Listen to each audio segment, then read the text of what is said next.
بسم اللہ الرحمن الرحیم وصلی اللہ علی نبی الکریم رب اشرح لی صدری ویسر لی امری واحلل عقدۃ من لسانی یفقہوا قولی۔ 18 اکتوبر 2015۔ آج کا ٹاپک ہے فہم دین، یعنی ریلیجس انڈرسٹینڈنگ۔ دین کو سمجھنے کے دو لیول ہیں۔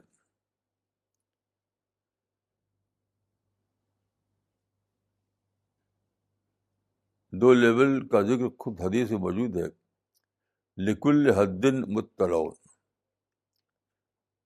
تو دو لیول کا مطلب یہ ہے کہ ایک ہے سادہ لیول، کہ کسی حدیث میں یا کسی آیت، قرآن کی آیت میں جو بات کہی گئی ہے اس کا ترجمہ پڑھ کر جو بات سمجھ میں آئے سادہ طور پر اس کو مان لینا، یہ ہے ایک لیول۔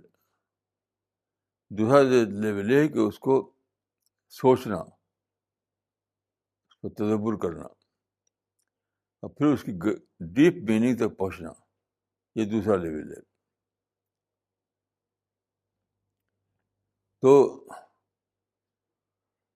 دوسرے لیول کے اعتبار سے میں کچھ باتیں عرض کروں گا۔ قرآن میں ہے کہ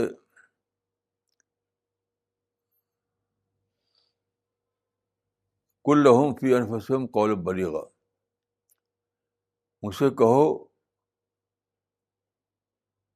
ان کے قلب میں اترنے والی بات۔ یہاں قلب سے مراد وہی ہے جس کو ہم ذہن کہتے ہیں، ذہن میں اترنے والی بات۔ اسی کو حدیث میں ان الفاظ میں کہا گیا ہے کہ کلم الناس علی قدر عقولہم، لوگوں کے عقل کے مطابق بات کرو۔ تو اس کا مطلب کیا ہے؟ اس کا مطلب یہ ہے کہ ہر انسان کی اپنی ایک ووکیبلری ہوتی ہے، ذخیرہ الفاظ۔ ایک عام انسان ہے، اس کا ایک خاص لوگ ہیں جو پڑھے لکھے ہوتے ہیں ان کا۔ تو آپ اگر خواص کی ووکیبلری میں بولیں تو عوام نہیں سمجھیں گے، عوام کی ووکیبلری میں بولیں تو خواص شاید نہیں سمجھیں۔ میں آپ کو ایک مثال دیتا ہوں، سادہ مثال۔ جیسے آپ کہیں کہ فلاں مسجد میں فلاں مولانا صاحب کا بیان ہوتا ہے، تو وہ لوگ سمجھ جائیں گے اس کو، جو بیان کا، جن کے مان میں بیان کے لفظ سے جو آشنا ہے، لفظ بیان کے لفظ سے آشنا ہے، لیکن دوسرا آدمی نہیں سمجھے گا۔ کوئی کہیں کہ فلاں مسجد میں فلاں مولانا صاحب کا لیکچر ہوتا ہے، تو وہ سمجھے گا، کیونکہ لیکچر کے لفظ سے وہ آشنا ہے۔ تو اسی کو کہا گیا ہے کہ لوگوں کے مبلغ علم کے مطابق ان سے بات کرو۔ تو اس لحاظ سے دیکھیے، آپ کا آڈینس بھی دو بن جاتا ہے، ایک عوام کا آڈینس، ایک خواص کا آڈینس۔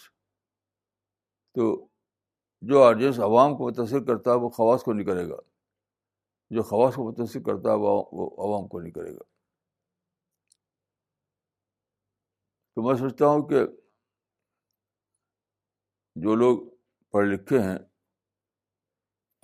جو تدبر کی صلاحیت رکھتے ہیں، ان کو زیادہ گہرائی کے ساتھ بات کو سمجھنا چاہتے ہیں، وہ لوگ اسی کے لحاظ سے بات کہی جاتی ہے۔ جیسے دیکھیے، قرآن کی ایک آیت ہے، وَكَأَيٍّ مِّن نَبِيٍّ قَاتَلَ مَعَهُ رِبِّيُّونَ كَثِيرٌ، کتنے ہی نبی ہیں جن کے ساتھ ان کے ساتھیوں نے قتال کیا۔ قتال کیا. اب دیکھیے جو ایجوکیٹڈ لوگ ہیں وہ کہیں کہ قرآن میں تو کسی نبی کے قتال کا ذکر ہے نہیں, ہسٹری میں بھی نہیں ہے, تو کون لوگ ہیں جنہوں نے قتال کیا؟ ان کی سمجھ میں بات نہیں آئے گی. عام لوگ تو غور نہیں کرتے, وہ کہیں وہ سمجھنے کی جو ہے وہ ٹھیک ہے. تو میں نے اس پر سوچا تو مجھے سمجھ میں آیا کہ قتال کا لفظ جنگ کے معنی میں نہیں ہے. جیسے میں نے ایک مضمون میں پڑھا مولانا حفیظ الرحمان سواری کے بارے میں, تو اس میں لکھا تھا کہ مولانا حفیظ الرحمان صاحب نے ساری عمر فرقہ پرستی کے خلاف لڑائی کی. مولانا حفیظ الرحمان صاحب نے ساری عمر فرقہ پرستی کے خلاف لڑائی کی. تو یہاں لڑائی کا معنی یہ نہیں کہ تلوار چلائی یا بندوق چلائی, مطلب فرقہ پرستی کے خلاف تقریریں کی, کوششیں کی.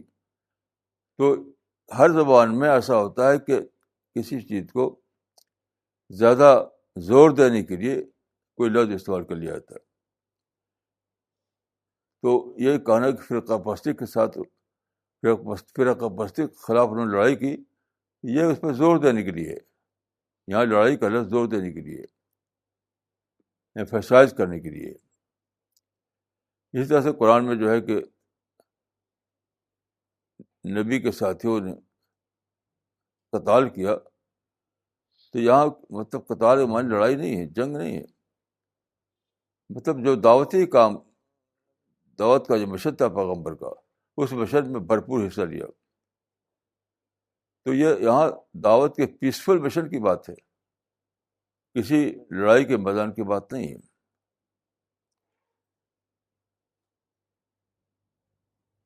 تو یہ فہم دین سے اس کا بہت گہرا تعلق ہے. اگر آپ اس بات کو نہ جانتے ہوں تو آپ صرف اس کے سادہ مفہوم تک پہنچ پائیں گے, گہرائی تک نہیں پہنچ پائیں گے. ایسے دیکھیے ایک حدیث ہے,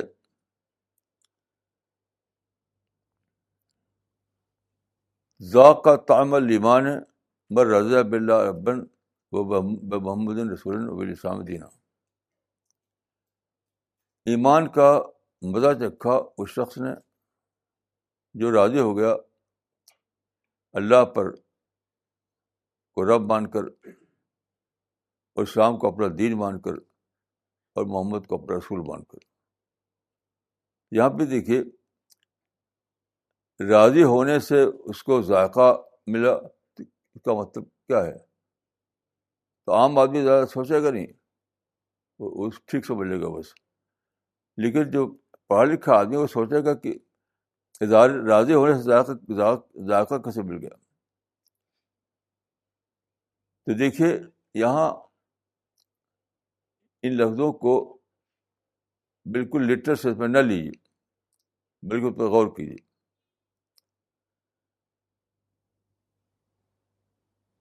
یہاں مطلب ہے راضی ہونے کا, راضی ہونا کا یا نتیجے کی بات ہے, رزلٹ. اس کے پیچھے ایک پروسیس ہے, پروسیس اس میں بتایا نہیں گیا ہے, رزلٹ بتایا گیا ہے. تو راضی ہوگا کا مطلب یہ ہے جس نے غور فکر کیا, جس نے سوچا, اور اس کو معرفت کے درجے میں اسلام حاصل ہوا. راضی ہونے کا مطلب ہے کہ اس کو معرفت کے درجے میں اسلام حاصل ہوا.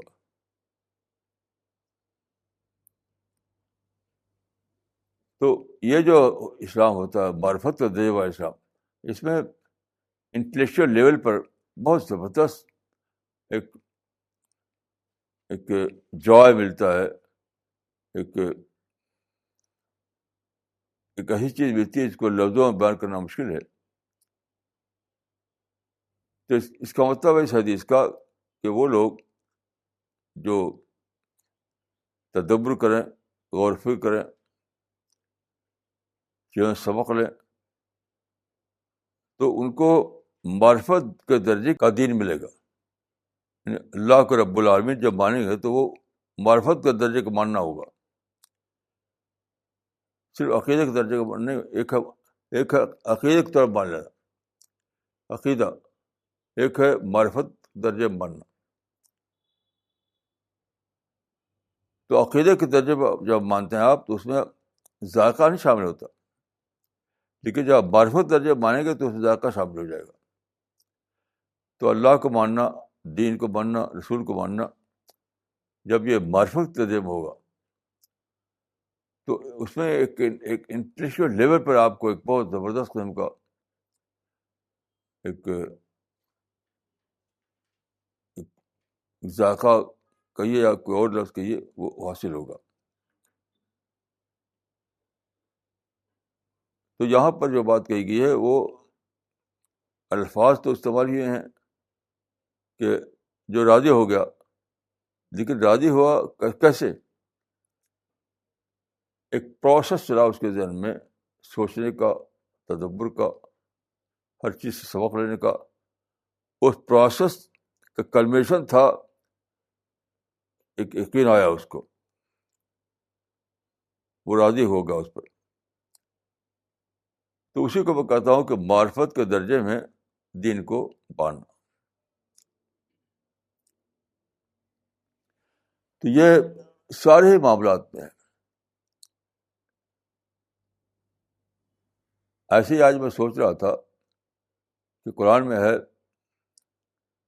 ذالک جزاء من تزکیٰ, جنت اس کے لیے ہے جو تزکیہ کرے.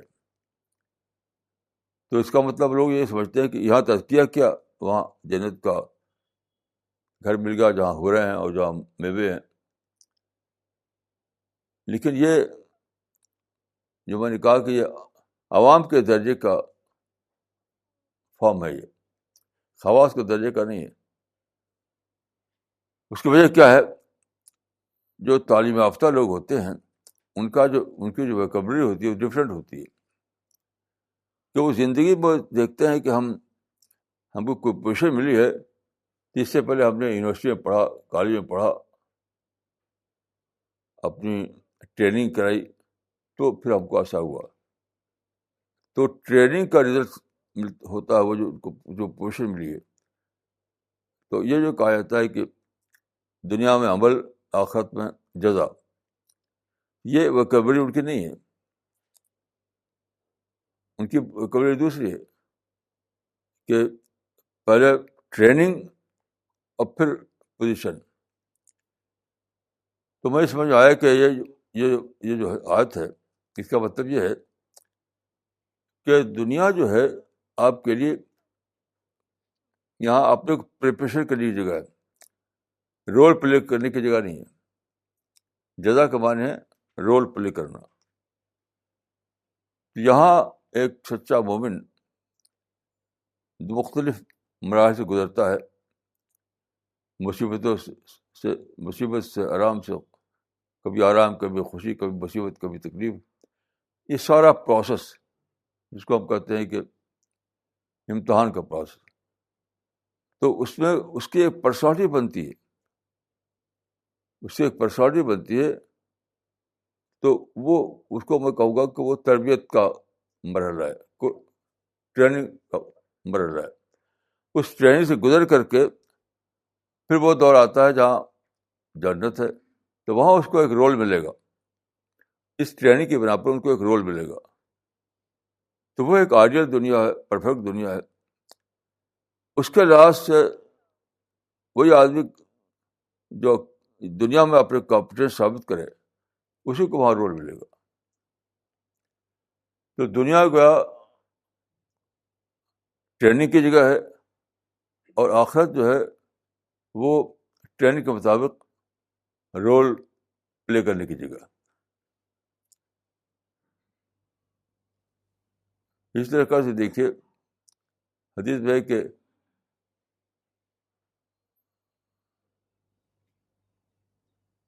دین کے 7 ارکان ہیں. بنی الاسلام علی خمس, اسلام کے 7 ارکان ہیں, 7 پلرس ہیں. نماز, روزہ، حج، زکوٰۃ اور ایمان. سب سے پہلے ایمان ہے. تو یہ کیا ہے؟ یعنی ہر جو رکن ہے، ہر رکن میں ایک ہر رکن کا ایک انر کنٹینٹ ہے، ایک اس کا خارجی فارم ہے. اللہ پر ایمان پہلا ہے. تو وہ کیا ہے؟ اللہ پر ایمان بظاہر تو یہ کہ آپ کہتے ہیں کہ لا الہ الا اللہ محمد رسول اللہ، یعنی کلمہ شہادت زبان سے ادا کرتے ہیں. لیکن اس کا جو انر کنٹینٹ کیا ہے؟ یقین. تو کلمہ کا انر کنٹینٹ ہے یقین.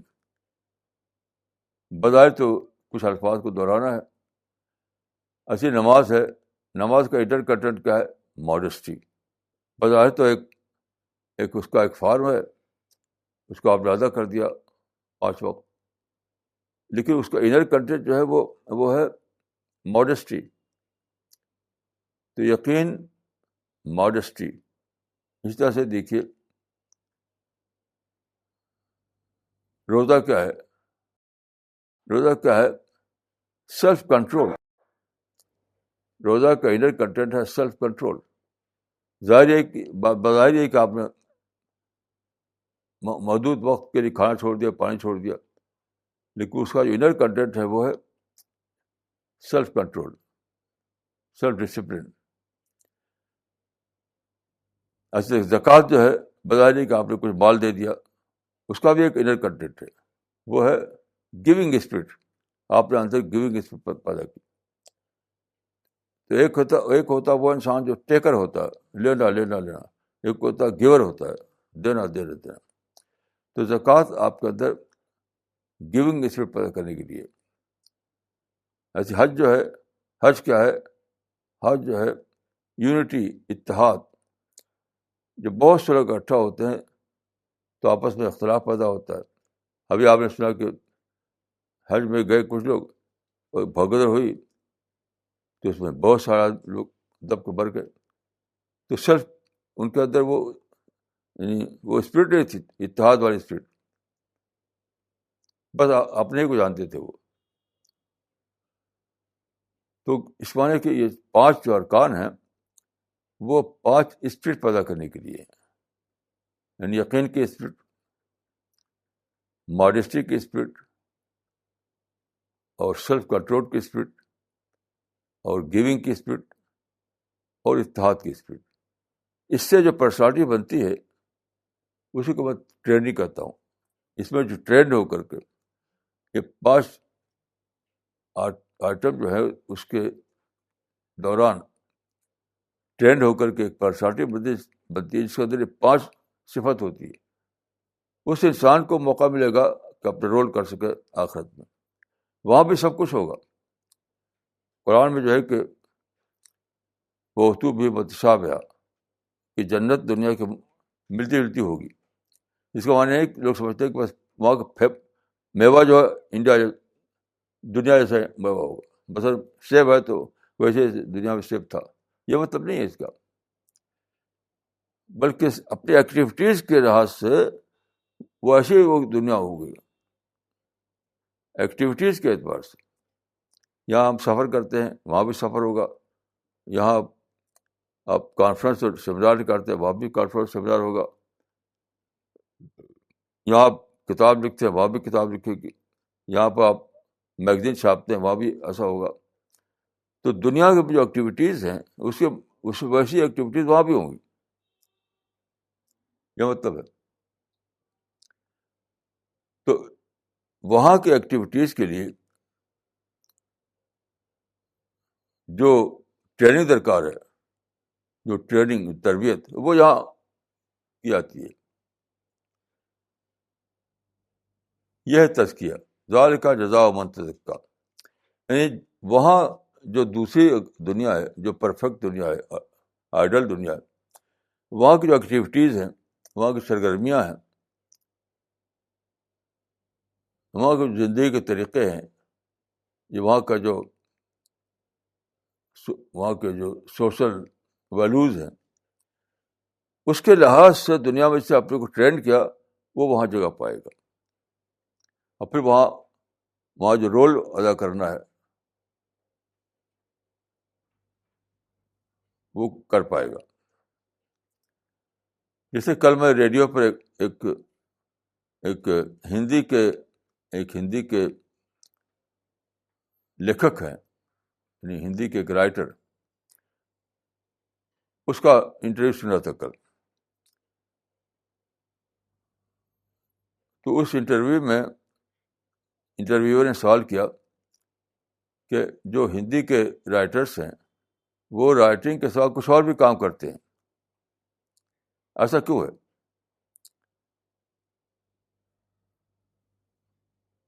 تو انہوں نے کہا کہ جبکہ انگلش والے ایسا نہیں کرتے، انہوں نے کہا کہ جو ہندی رائٹر ہیں ان کو اتنا کم ملتا ہے کہ اس سے ان کا خرچہ نہیں پورا ہوتا، انہیں کچھ اور کرنا پڑتا ہے. جبکہ جو انگلش رائٹر ہیں، جو انگلش رائٹر کو اتنا زیادہ مل جاتا ہے کہ وہی اسی سے ان کا کام چل جاتا ہے. انہوں نے کہا کہ 5% مشکل سے ایسے ہندی رائٹر ہوں گے جن کو ٹاپ کے ہندی رائٹر جن کی رائٹنگ سے ان کا کام چلتا ہوگا. 95% ایسے ہیں جو نہیں چلتا ان کا کام. تو جنہوں نے ہندی میں اپنی صلاحیت پیدا کی وہ اس درجے کو نہیں پہنچے جنہوں نے انگلش صلاحیت پیدا کی. ایک ہے ہندی رائٹنگ کی صلاحیت، ایک ہے انگلش رائٹنگ کی صلاحیت. یہی سے آپ سمجھ سکتے ہیں آپ کہ آخرت کا جو آئیڈیل ورلڈ ہے، جو پرفیکٹ ورلڈ ہے، وہاں کے لحاظ سے صلاحیت، وہاں کے لحاظ سے کمپٹیشن، وہاں کے لیے ڈیزرونگ کینڈیڈیٹ ہونا، اس کے لیے دنیا میں تیاری ہو رہی ہے. دنیا میں جو کچھ بھی ایکٹیویٹیز ہیں وہ اسی کے لیے ہو رہی ہیں. جیسے مثال کے طور پر عرض کروں گا کہ ایک حدیث ہے کہ ایک شخص نے پیغمبر کا ساتھ دیا دعوتی مشن میں. پیغمبر کا مشن دعوتی مشن ہوتا ہے، اس میں ساتھ دیا اس نے اور برابر ساتھ رہا، یہاں تک کہ لڑائی ہوئی تو اس میں شریک ہوا وہ، تو وہاں وہ مارا گیا. تو آخرت میں حدیث میں آتا ہے کہ آخرت میں جب پہنچے گا تو ایسا آدمی چاہے گا کہ میں دوبارہ دنیا میں جاؤں، دوبارہ مارا جاؤں. تو اس میں ایک مارا من کرامت ہی، یعنی اپنی قربانی کا جو وہاں اونچا درجہ پائے گا اس کی وجہ سے. یہ کیا ہے؟ یہ مسئلہ یعنی قتل ہونے کی بات نہیں ہے، بلکہ پوری زندگی کی بات ہے. پوری زندگی میں اس نے مشکلات کو سہا، صبر کا مقابلہ کیا، اور کہیں جزا فضا نہیں کیا، کہیں شکایت نہیں کی، کہیں مایوسی کا اظہار نہیں کیا، کہیں وہ نگیٹو نہیں ہوا. تو اس سے اس کے اندر پرسنالٹی بنتی رہی، پازیٹیو پرسنالٹی. تو وہاں اس کے مطابق اس کو رول ملے گا اس کو. لیکن دنیا میں جو سب کوئی کسی نے اشتعال انگیزی کی تو بڑا کٹھا، کوئی مشکل پیش آئی سب نہ کر سکا، کسی نے کوئی سخت حالات تھے تو وہاں پر وہ اس کے اندر نگیٹو تھنکنگ آ گئی، تو اس کے بعد وہ اپنی ٹریننگ میں فیل ہو گیا وہ. تو اس طرح کے جو حدیثیں ہیں یا اس طرح کا جو تصور ہے کہ دنیا عمل کی جگہ ہے، آخرت جزا کی جگہ ہے، تو ایسا نہیں کہ دنیا میں کوئی عمل ہے کر رہا رہو، اس کے بعد وہاں خوب ہو رہے ہوں گے اور میوے ہوں گے، اس میں عیش کرو، یہ مطلب نہیں اس کا. اس کا مطلب ہے کہ دنیا میں آدمی کو ٹرین ہونا ہے، تربیت پانا ہے، اپنے اندر پرسنالٹی ڈیولپ کرنا ہے. تو جس درجے کی پرسنالٹی بنائے گا وہ، اس درجے کا وہاں درجہ ملے گا اس کو. مثلا آپ دنیا میں آپ دیکھتے ہیں کسی کو، کوئی پین ہوتا ہے، کوئی کلرک ہوتا ہے، کوئی افسر ہوتا ہے، کوئی وائس چانسلر ہوتا ہے، کوئی پرائم منسٹر ہوتا ہے، درجہ بدرجہ. تو وہاں بھی یہ سب، یہ رول، یہ بھی یہاں بھی رول ہی کی بات ہے، وہاں بھی رول کی بات ہے کہ جس درجے کی تربیت اس درجے کا رول.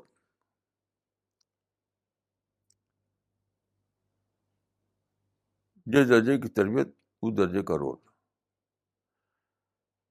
ایسی میں ایک آیت پر سوچ رہا تھا کل. ایک آیت ہے، وَكَأَيٍّ مِّنْ آیَةٍ فِي السَّمَاوَاتِ وَالْأَرْضِ يَمُرُّونَ عَلَيْهَا وَهُمْ عَنْهَا مُعْرِضُونَ. کہ زمین و آسمان کی کتنی نشانیاں ہیں، اس سے لوگ گزرتے ہیں. یمرون مانے گزرنا، مگر وہ اعراض کرتے ہیں. تو گزرنے کا لفظ جو ہے مر یمرو کے معنی گزرنا ہوتا، چلنا، گزرنا. تو چونکہ اس میں مرور کا صیغہ ہے، مر یمرو، تو لوگوں نے سمجھا کہ وہاں پر اونٹ پر بیٹھ کے گزرنا، پیدل چل کے گزرنا، یہ مراد ہے. تو یہ مراد لے لیا کہ کچھ جو پرانی قوموں کے کھنڈر ہیں اس سے گزرتے ہیں اور اس سے سبق نہیں لیتے. یہ مطلب نہیں ہے. مر یا مرو جو ہے یہاں پر وہ ایسا ہی ہے جیسے کہ میں کہوں کہ فلاں کتاب میری نظر گزری، فلاں کتاب میری نظر گزری. مطلب نہیں کہ وہاں، یہ مطلب نہیں کہ میں چلا وہاں، نظر گزری میں نے دیکھا، پڑھا، یہ مطلب ہے اس کا. تو اس میں جو بات ہے کہ زمین و آسمان میں کتنی نشانیاں ہیں جس سے واقف ہوتے ہیں، وہ گزرنے کے معنی واقف ہوتے ہیں مگر اسے سبق نہیں لیتے. اس پر غور کرتے ہوئے میرے سمجھ آیا کہ اس زمانے میں سب سے بڑی نشانی ایک ظاہر ہوئی ہے. سب سے بڑی نشانی، سب سے بڑی نشانی کا مطلب نہیں دجال اور مسیح. یہ مطلب نہیں کہ مسیح آسمان اترے ہیں یا دجال ظاہر ہو گیا. میں اس کو سب سے بڑی نشانی نہیں کہوں گا. سب سے بڑی نشانی یہ ہے کہ مسلمان 100 سال سے بھی زیادہ مدت سے لڑائی، جہاد کے نام پر لڑائی کر رہے ہیں. بے شمار لوگ مارے گئے، بے شمار گھر جلائے گئے، بے شمار لوگ تباہ ہوئے. تو اس کا مطلب کیا ہے؟ ان کے اندر آنا چاہیے ری اسسمنٹ، پھر سے سوچنا، تاکہ ری پلان کر سکے. ایک بار بھی اگر آپ کا کوئی کوشش ناکام ہو گئی ہے تو اسی کو دہرانا، یہ تو حیوانی عقل کا کام ہے، حیوان کا. آپ کو چاہیے کہ اس کو ری تھنک کریں، ری اسس کریں، ریوائز کریں اور اپنی عمل کی ری پلاننگ کریں. لیکن آپ دیکھیے ہر جگہ مسلمان تباہ ہو رہے ہیں، مارے جا رہے ہیں، اور 100 سال سے زیادہ مدت سے، اور کہیں بھی ری تھنکنگ نہیں ہو رہی، کہیں بھی ری تھنکنگ نہیں ہو رہی.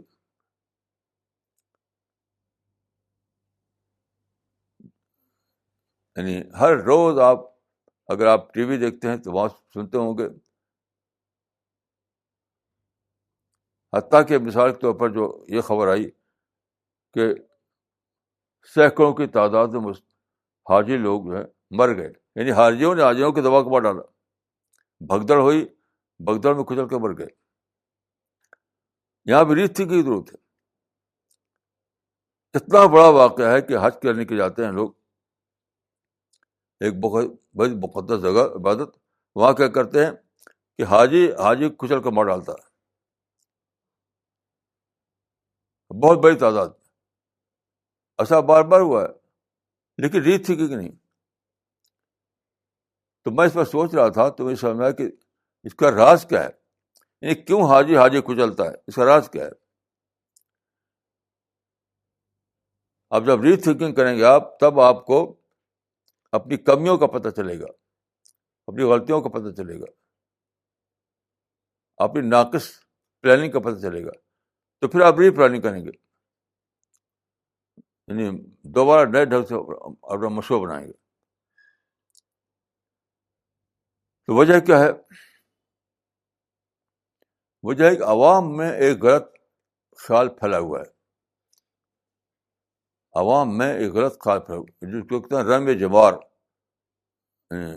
اسٹوننگ، جو وہاں پتھر مارتے ہیں، وہ پتھر کا مطلب پتھر نہیں ہوتا، کنکری ہوتی ہے۔ یہ بس سمجھیے کہ پتھر ہوتے ہیں، کنکری، چھوٹی سی، جیسے مٹر کے دانے کی طرح ہو یا اس سے بھی چھوٹے ہو، تو کنکری پھینک جاتی ہے، وہ اس کو کہتے ہیں رمی جمار۔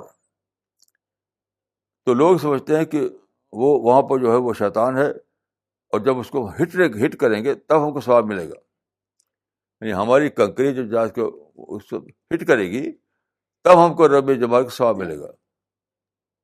حالانکہ بالکل غلط تصور ہے، عوامی تصور ہے۔ یہ باقاعدہ مسئلہ ہے کتابوں میں کہ آپ نے پھینک دیا تو بس آپ کا وہ رب جمال کا ثواب مل گیا آپ کو، چاہے وہ اس کو ہٹ کرے یا نہ کرے۔ باقاعدہ یہ مسئلہ کتابوں میں، کیونکہ وہاں بھیڑ ہوتی ہے تو لوگ چاہتے ہیں گھستے ہیں وہاں پہنچے، پاس پہنچے، یعنی پاس پہنچنے کے لیے رش کرتے ہیں تاکہ وہ مارے تو ہٹ کرے، وہ اسی میں بھگدڑ ہو جاتی ہے۔ یعنی بھیڑ کے درمیان جب اس کے پاس پہنچنے کے لیے زور مارتے ہیں لوگ، ہر طرف سے، ادھر سے، کیونکہ چاروں طرف سے ہوتے ہیں لوگ، اسی میں بھگدڑ ہو جاتی ہے۔ تو دیکھیے، ایک ہندو نے مجھ سے کہا کہ کیسے حاجی لوگ ہیں کہ خود ہی حاجیوں کو مار ڈالتے ہیں کچل کر۔ میں نے کہا وہ حاجی کی بات نہیں ہے، وہ عوامی غلط فہمی کی بات ہے، کیونکہ زیادہ تر آج کل حج میں، آپ جائیں حج میں تو زیادہ تر جاہل قسم کے لوگ ہوتے ہیں، زیادہ تر۔ آج کل کیا ہے کہ لوگوں کے بیٹے جو ہیں ادھر ادھر کماتے ہیں تو وہ اپنے باپ کو حج کرانے کے لیے پیسے بھیجتے ہیں، تو بوڑھا زیادہ عمر کے لوگ، بوڑھا اور غریب اور جاہل باپ روانہ ہو جاتا ہے حج کرنے کے لیے۔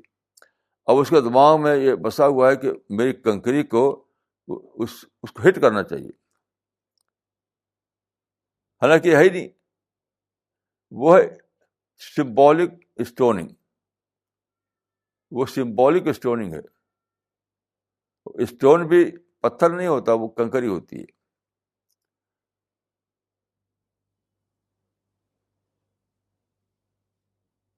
تو بہت زیادہ ضروری ہے، جس کو میں نے کہا کہ فہم دین، یعنی دین کی صحیح سمجھ بہت ضروری ہے۔ دین کی صحیح سمجھ نہ ہو تو آپ ری تھنکنگ بھی نہیں کریں گے۔ جب گہری سمجھ ہوگی تبھی آپ ری تھنکنگ کریں گے، تبھی ری پلاننگ آئے گی۔ تو سارے دنیا میں مسلمان جو ہیں کیا ہے، بس انڈیا میں آپ دیکھیے 1,00,000 سے زیادہ انڈیا میں کمیونل رائٹ ہوئی ہیں، کمیونل رائٹ۔ کل ایک صاحب سے بات ہو رہی تھی، کل پرسوں، تو کہنے لگے کہ انڈیا میں بہت ظلم ہوتا ہے، یہاں مسلمان مارے جاتے ہیں۔ یہ بھی کیا ہے، یہ نہ سمجھنے کا نتیجہ ہے، غلط فہمی کا نتیجہ ہے۔ وہ جتنے بھی فساد ہیں، بہت سے فسادوں کو میں نے مطالعہ کیا ہے، وہ کیوں ہوتے ہیں؟ وہ جو کہتے ہیں بھڑک جانا، مسٹر ہو جانا، اس سے ہوتے ہیں۔ کوئی چھوٹی سی بات ہوئی اس کو بھڑک اٹھتے ہیں، اس سے فساد ہو جاتا ہے۔ مثال کے طور پر ہولی میں ایک فساد ہوا تھا، اکثر فساد ہوتا ہے تو جو ہولی جلوس نکلتا ہے، جلوس ان کے پاس وہ ہوتا ہے رنگ، پچکاری میں رنگ بھر کر لیے رہتے ہیں، تو ایسے ایسے مارتے ہیں ادھر ادھر. تو کہیں مسجد کی دیوار پر رنگ پڑ گیا، اب لوگ بھڑک اٹھے تو یعنی پہلے ہوتی ہے ہیٹنگ، جس کو کہتے ہیں ہیٹنگ ایکسچینج، بڑھتے بڑھتے بڑائی فساد. تو یہ ایک غلط مسئلہ بنا رکھا ہے کہ مسجد کی دیوار پر اگر وہ رنگ پڑ گیا تو نجس ہوگی. حالانکہ کچھ بھی نہیں، وہ کچھ بھی رہے تب بھی دھو دیے تب بھی ختم. اب چاہے دھو دیے چاہے رہنے دیجیے، اس سے کوئی مسجد نجس نہیں ہوگی.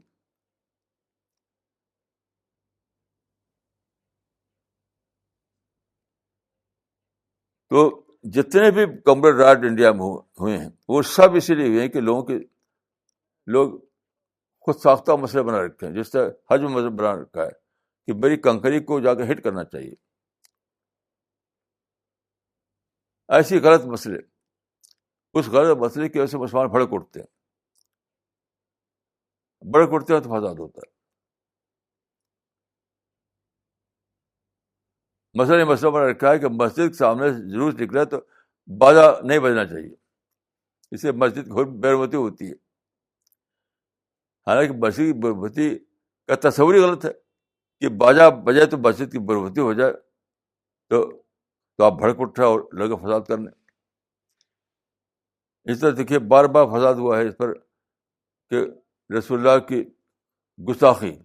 اب آپ کو آج تک پتہ نہیں ہوگا کہ وہ گستاخی میں وہ لفظ کیا بولا تھا وہ آدمی. حتیٰ کہ ابن تیمیہ نے کتاب لکھی ہے اسی پر کہ ایک عیسائی نے شتم کیا تو انہوں نے لکھا کہ اس کو مار ڈالو.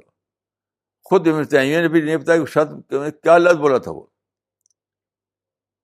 جب آپ کہیں کہ فلاں نے شتم کیا تو آپ پوچھنا چاہیے کہ کیا لفظ کیا بولا تھا وہ، اور شتم کی تعریف کیا ہے.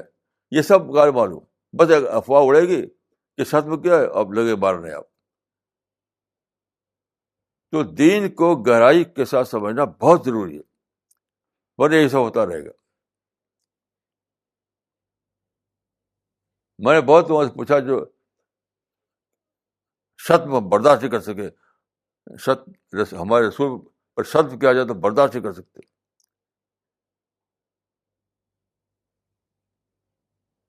اب اسے پوچھا کیا لفظ بولا تو نہیں بتا پاتے. میں ایک مرتبہ علی گڑھ میں تھا، علی گڑھ میں ایک پروفیسر صاحب کا بیٹھا ہوا تھا، تو ایک لڑکا آیا، ایک اسٹوڈنٹ علی گڑھ یونیورسٹی کا، مسلم یونیورسٹی کا طالب علم، بڑے جشن غصے میں تھا. تو پروفیسر سے وہ کہتا ہے کہ صاحب یہ ہم کو برداشت نہیں، ہمارے رسول کے خلاف گستاخی کی برداشت نہیں، ہم رسول کے خلاف گستاخی کو برداشت نہیں کر سکتے. تو میں سنتا رہا، تو میں بہت نرمی سے پوچھا کہ بھائی گستاخی جس کو آپ کہیں وہ کیا لفظ بولا تھا، وہ جس آدمی نے گستاخی کی تو لفظ کیا بولا تھا وہ، یہ بتایا نہیں اس نے. یعنی غصے میں ہے لیکن اس کو یہ بتانے کو، اس کے پاس یہ بتانے کے لیے نہیں ہے کہ گستاخی کر رہا کیا، جب اس نے تو لفظ کیا بولا تھا وہ. یہ سب ناسمجھی ہے. آپ کو اگر کوئی کہے کہ رسول اللہ کی شان میں گستاخی کی گئی تو پتہ کیجیے کیا گستاخی ہوئی، کیا بولا وہ، گستاخی کی ڈیفینیشن کیا ہے. یعنی اولاً تو گستاخی پر مارنا یہ کوئی مسئلہ دین کا نہیں ہے. کتابوں میں لکھا جاتا ہے، فقہ کی کتابوں میں یقتل حدن، لیکن یہ مسئلہ نہیں بتاتے کہ پہلے تحقیق کرو. اذا جاءکم فاسق بنبأ فتبینوا. فقہ کی کتابوں میں آپ بہت پڑھیں گے اس بات کو کہ جب کوئی آدمی رسول اللہ کی شتم کرے تو یقتل حدن، بط حد اس کو مارا جائے گا. لیکن جہاں تک میں جانتا ہوں کسی بھی فقہ کی کتاب میں یہ مسئلہ نہیں بیان کیا ہے کہ پہلے جا کے تحقیق کرو جس نے شتم کیا. قرآن کی آیات کے مطابق کہ اذا جاءکم فاسق بنبأ فتبینوا. میرے علم کے مطابق کوئی بھی فقہ کتاب ایسی نہیں ہے یہ مسئلہ بیان کرے کہ وہ یقتل حدن، یہ نہیں بتائے گی کہ جب تم سنو جا کے تحقیق کرو کہ اس نے کیا لفظ بولا وہ، کیا لفظ بولا وہ. بس افواہ پر افواہ مارنے کھڑے ہوتے ہیں. تو دیکھیے دین کا جو میں نے کہا کہ دین کا فارم ہے دین، یہ دو لیول ہے. ایک لیول ہے عام، ایک لیول ہے خاص. تو عام لیول یہ ہے کہ آپ سادہ طور پر جو ترجمے سے سمجھ آئے وہ مان لیا آپ نے، لیکن وہ کافی نہیں ہے.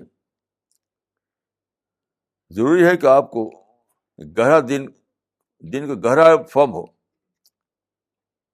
کیونکہ وہ عوامی تو سب یہ سب کرتے ہیں. حج میں جو مرے ہیں سب عوامی تھے وہ. تو عوامی سطح کا جو فہم ہے وہ کافی نہیں. آپ کو دین کی ڈیپ نالج ہونی چاہیے، ڈیپ تھنکنگ ہونی چاہیے، اور نہیں تو کم از کم آپ کے اندر صبر ہونا چاہیے. اگر آپ کے اندر ڈیپ تھنکنگ نہیں ہے تو کم سے کم یہ ہو کہ آپ کے اندر صبر ہو.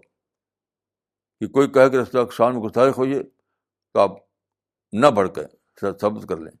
کوئی کہے کہ مسجد میں خنزیر کا گوشت ہے تو آپ نہ بھڑکیں، صبر کریں. کوئی کہے کہ قرآن کا ورق پھاڑ دیا گیا تو آپ نہ بھڑکیں، صبر کریں. تو دیکھیے میں 3 بات کہوں گا.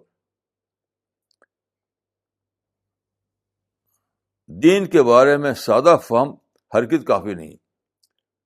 آپ کو دین کے بارے میں سادہ فہم پر قانع نہیں ہونا چاہیے. ضروری ہے کہ آپ کو اندر دین کے بارے میں گہرا فہم ہو، گہرا فہم، ڈیپ نالج ہو.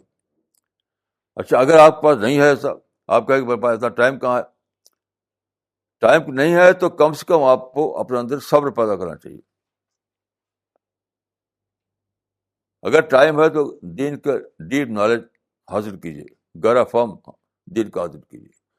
اگر فرض کیا آپ کے پاس ٹائم نہیں ہے یا آپ پڑھے لکھے نہیں ہیں، تب بھی آپ کے لیے کوئی ایکسکیوز نہیں ہے. آپ پر فرض ہے کہ آپ صبر کریں. کہ کوئی کہے کہ قرآن اور آپ فلاں جگہ پھاڑ دیے گئے تو آپ صبر کیجیے. کوئی کہے کہ مسجد میں خنزیر کا گوشت ڈالا ہے تو آپ صبر کیجیے. کوئی کہے کہ رسول اللہ کی گستاخی کی کسی نے رسول اللہ کی شان میں تو آپ صبر کیجیے. تو صبر جو ہے وہ آخری چیز ہے ہر آدمی کے لیے. اگر آدمی کے پاس دین کا گہرا فہم نہیں ہے تو اس کو کم سے کم صبر تو کرنا ہی کرنا. صبر تو صابر تو بننا ہے اس کو. تو میری دعا ہے کہ اللہ تعالیٰ مجھ کو اور آپ کو توفیق دے کہ ہم دین کو صحیح طور پر سمجھیں. دین پر صحیح طور پر سمجھیں گے تبھی دین پر صحیح طور عمل کرنا آئے گا ہمارے اندر. اللہ تعالیٰ ہمیں صراط مستقیم کی توفیق دے. السلام علیکم ورحمۃ اللہ.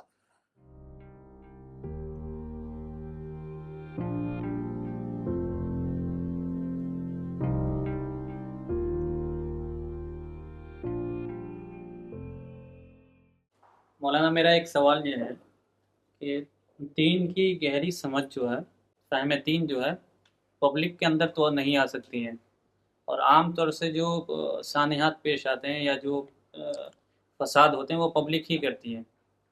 تو کیسے ہم اس کو ختم کر سکتے ہیں؟ پبلک کے اندر صبر یا گہری سمجھ آ سکتی ہے؟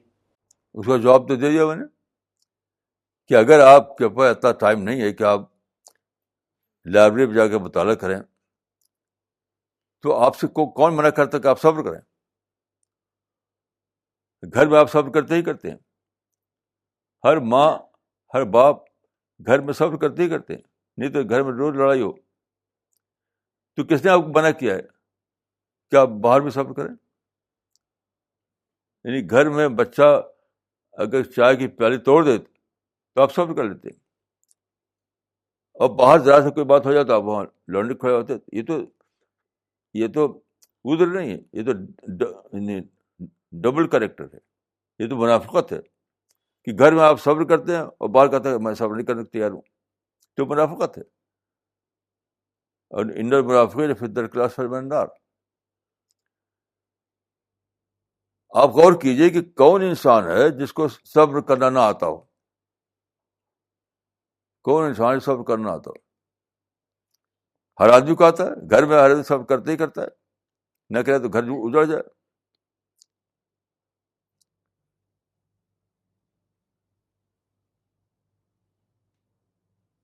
میں ایک صاحب کے گھر میں بیٹھا تھا. میں تو چھوٹا بچہ وہ گیند کھیل رہا تھا. تو گیند ان کے منہ پر لگا, ان کے باپ کے منہ پر لگا کے تو ہنسنے لگے.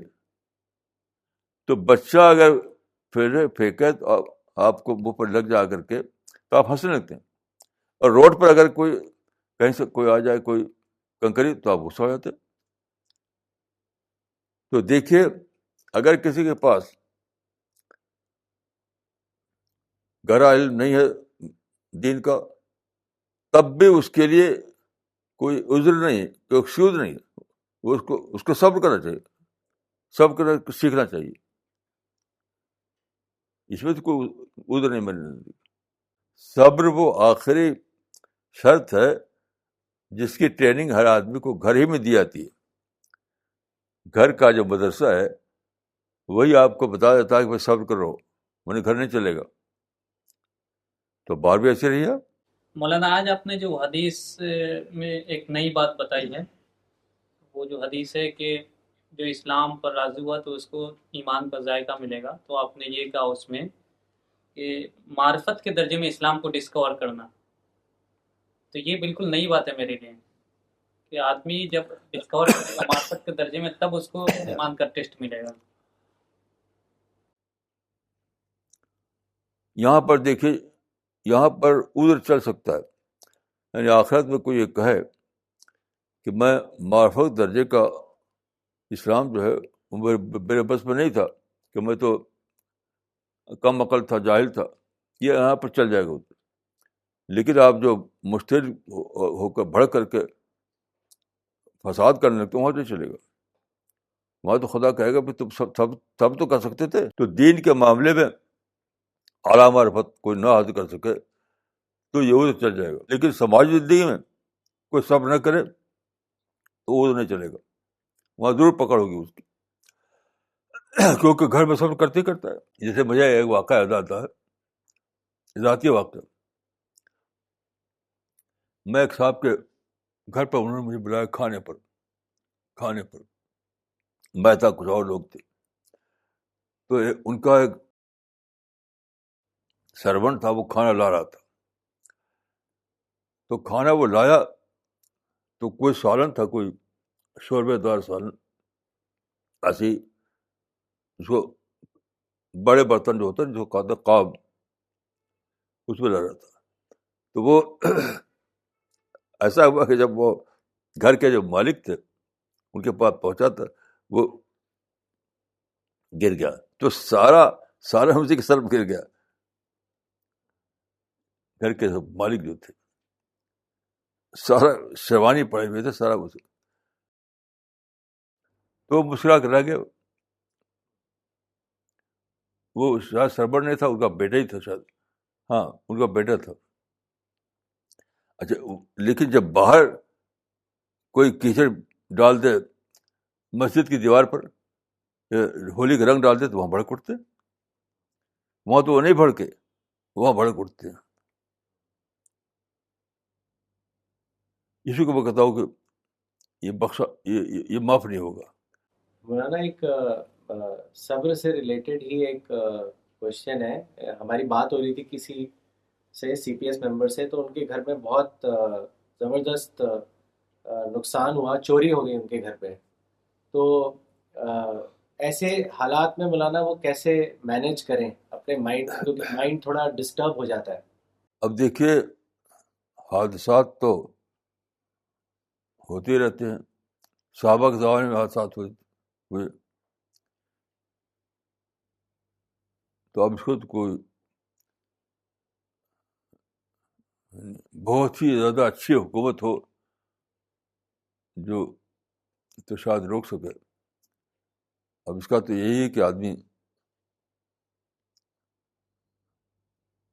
جتنا اس کی ریکوری کے لیے جتنا کر سکتا ہے پاسبلی اتنا کرے، نہیں تو صبر کرے. اب کیا کیا جائے گا، دنیا میں تو ایسا ہوتا ہے. ریکوری کی کوشش اسی درجے میں ہونی چاہیے جتنا کہ پاسبل ہو، اس سے زیادہ کہ نہیں. کیونکہ زیادہ کے لیے آدمی کرے گا تو پھر اس کو اور نقصان اٹھانا پڑے گا. ایسے موقع کے لیے اسلام کی تعلیم یہ ہے کہ لوگوں میں ہمدردی کا جذبہ پیدا ہو، یعنی اس کو کمپنسیٹ کریں.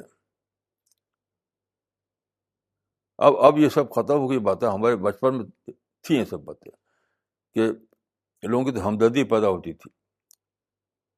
تو میرے گاؤں میں کوئی قصہ جہاں میں رہتا تھا، بہت پہلے کی بات ہے، جب میں چھوٹا تھا، یعنی انگریزی دور میں تب وہ پرانی جو ٹریڈیشنس باقی تھی. تو ہمارے گاؤں کے ایک آدمی جو تھے، ان کا کھلیہان جو کہا تھا، سال میں جب گیہوں، چاول، آٹا، وہ جو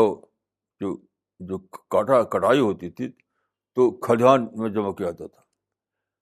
تو کھلیہان میں ان کا سال بھر کی جو پیداوار ہوئی تھی وہاں جمع تھی.